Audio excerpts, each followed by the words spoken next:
Springboks depth chart for the Rugby World Cup 2023, folks. We are going to have a look at the Springboks, the squad that's been named, and how it reflects into this Rugby World Cup cycle in terms of which guys have been getting the minutes, how have the coaches managed to build depth in each position, is the starting guy totally relied on, do they have a backup who's had adequate game time in case the starting guy goes down.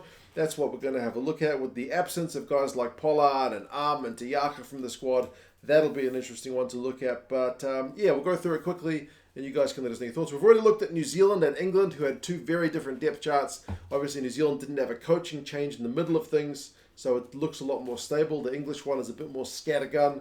The Boks may not have had a coaching change, but we need to keep in mind they didn't play any rugby in 2020, so they've had kind of one less year to prep the squad in terms of that ultimate goal of the Rugby World Cup. Now, if I chuck the kind of graph over there, I would say my initial impression is it looks a lot more focused than either of the other two teams that we've seen thus far, in terms of the fact that there's a lot of starting guys who absolutely dominate their game time. There's not that many positions where there's like 5 or 6 guys who've had a relatively even split of the minutes as we've seen with some of the other teams. I mean, you look at number 4, Eben Etzebeth. Huge amount of game time, more than anybody I've seen in terms of like the percentage of his position. It's all Eben. Kolisi as captain on the flank, absolutely dominant. Mapimpi on the left wing, Damien Delende at inside centre, and Billy LaRue at fullback. All these guys are getting, 60, 70, and in Eben's case, 80% of the game time. So very, very dominant. The other teams tend to spread things around a wee bit more. In terms of depth building, some of the positions look a little bit nicer. The front row looks pretty nice. 9 looks pretty nice in terms of the split between the first, second, and third guys. Likewise, number 10.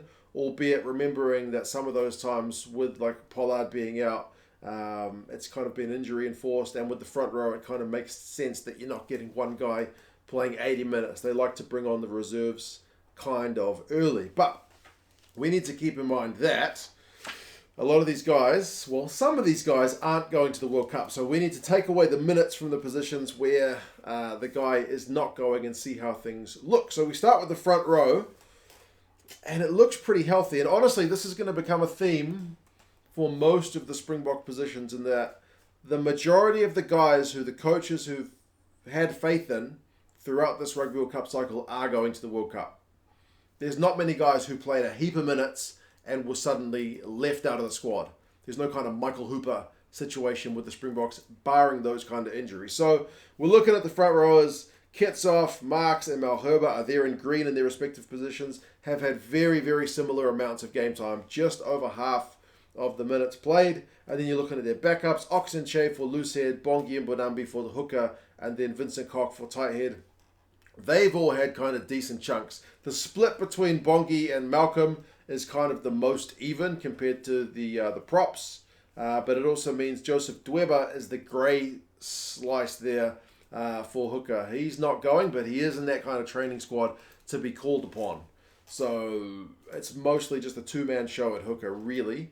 Trevor Inyekani is there in yellow for both loose head and tight head. He hasn't really played much tight head in recent times. I think he got most of those minutes back in 2021. So it's been a wee while. But yeah, there's not many minutes there that aren't going to the World Cup. Thomas Dutoy is probably the biggest chunk of them. Steenkamp's had some game time. Vilkoilo had some game time. But yeah, pleasingly for the Boks, the majority of the front row game time is on the plate. Locks is a story in itself, man.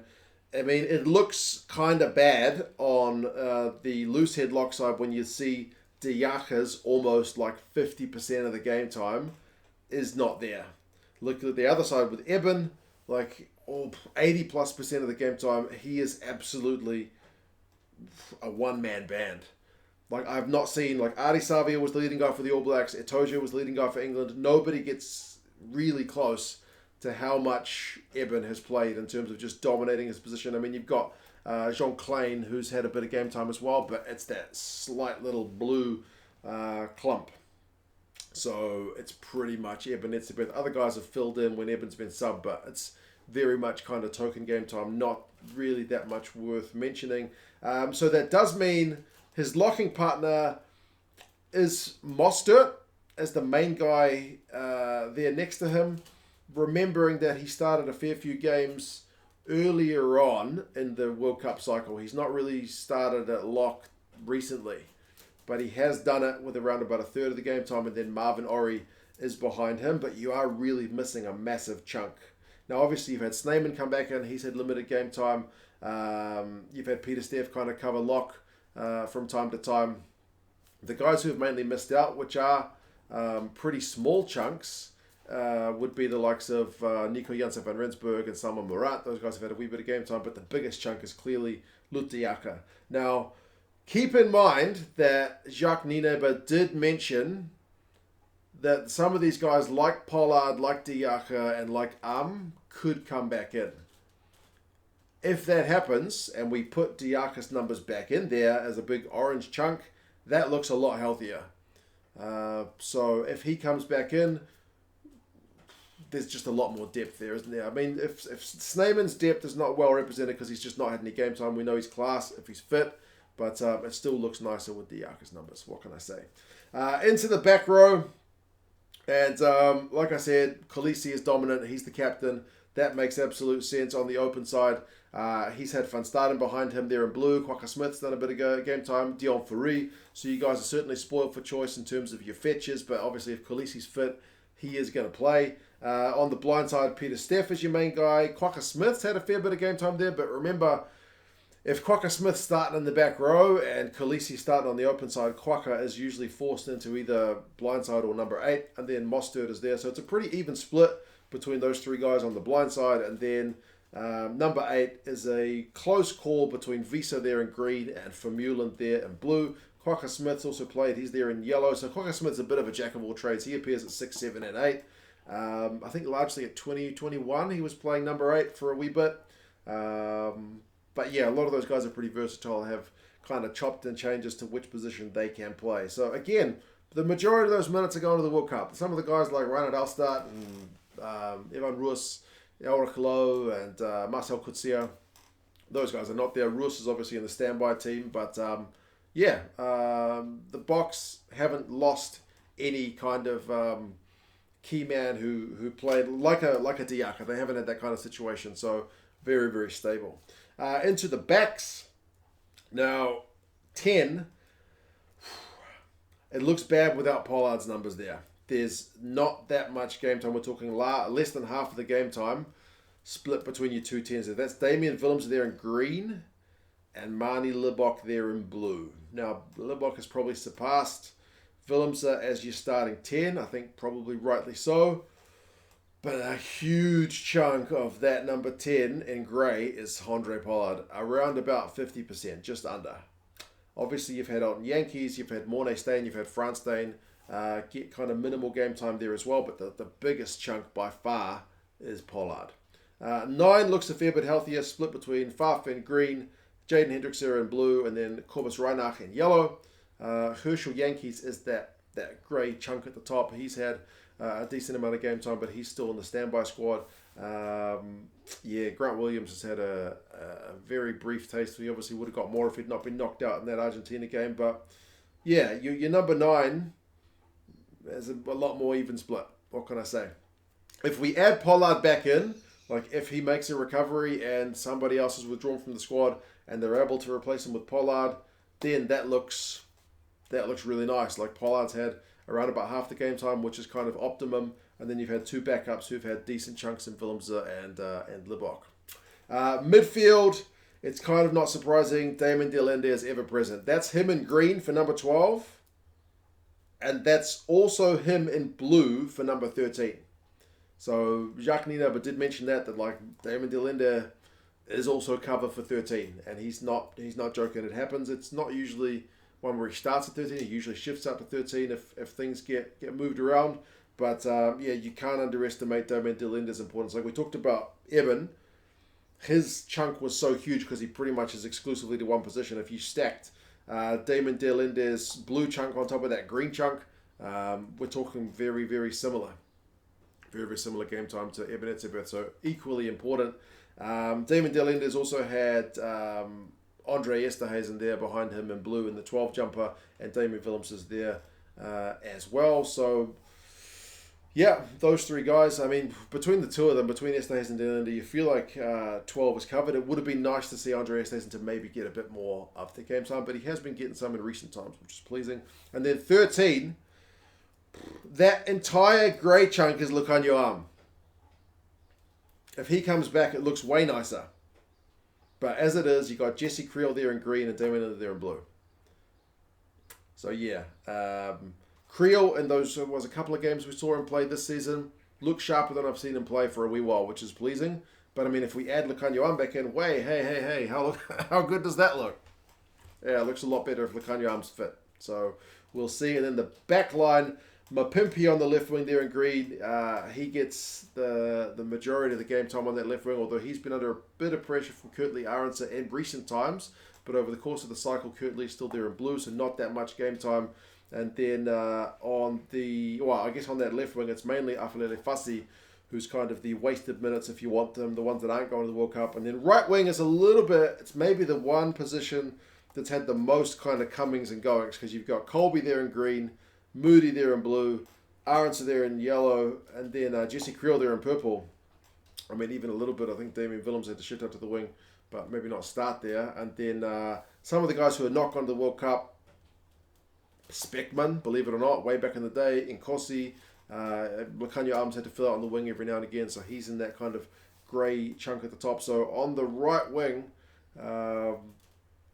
that's one of the more kind of revolving door positions for the Springboks, which is unusual, because like I said, the majority of their positions are very stable compared to most of the other teams. Fullback, that's Willie Leroux there with the big green chunk, and Damien Willems there in blue.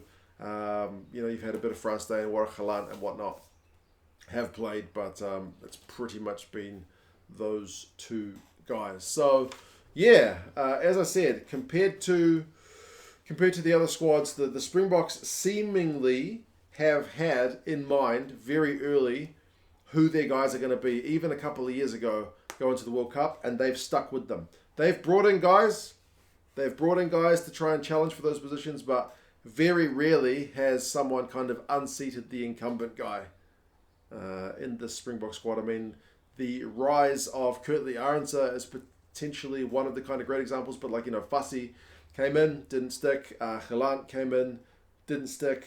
I guess also Grant Williams, and Jaden Hendricks, those guys have kind of come in and they have actually had kind of decent game time. Roos hasn't really been able to kind of unseat the incumbents either. I know some people would prefer him to Vermeulen, but that's the way it's been going. So the biggest omissions at the moment are those three guys, Diaka, and Pollard. You don't need me to tell you that.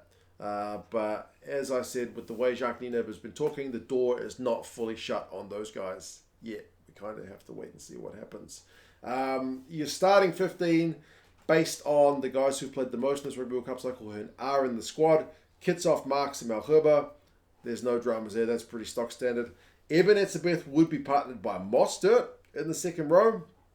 I think in recent times it would be Ori, but just based on the minutes in the cycle, it's Mostert, and then the back row of Destoy, Kolisi, and Visa, which is maybe pretty similar to what we're likely to see in the World Cup. Faf de Klerk, and then Damien Willems in 9-10. I think realistically right now it'd be Faf and Marty Libok, but again, based on minutes, Willems has had more at 10. Midfield of Damon Delende and Creel, which I think is the way we're going to line up, unless Lukanyo can make a return, and then Mapimpi, Colby, and Leroux in the back three. Obviously, Arendse is going to be pushing for minutes, likewise Kane and Moody. That will certainly mix things around, but that is the Springboks depth chart for the Rugby World Cup cycle. 9 of the 15 guys are kind of the dominant guys in their positions. Like they've had more than half the game time across this World Cup cycle, which is, like I said, kind of pretty pleasing from a depth perspective. That the leading candidates are the guys who have been getting the time, they've been getting that cohesion level, sometimes at the detriment of some of the backups, but that's the way they've gone, kind of less rotation, more stability, but with one less year in the build-up. But yeah, you guys let us know your thoughts about the box. How do you think they are looking into the World Cup? Which positions do you think are looking the most vulnerable? If you haven't seen it, check out my other channel, 2 Cents on Tour. Go watch a video there that'll help me out. Some of them are only like 10 minutes long. Me walking around and exploring China with a camera. It's something totally different. There's no rugby involved. Not really. There might be one where I wear a Stormers jersey. There's certainly one up where I'm wearing a Leinster jersey. So there's a bit of rugby connection there. But yeah, why don't you check out when I went to the beer museum in China. Trust me, it's a bit random. But anyway, you guys let us know your thoughts, and I'll talk to you guys again soon. Together.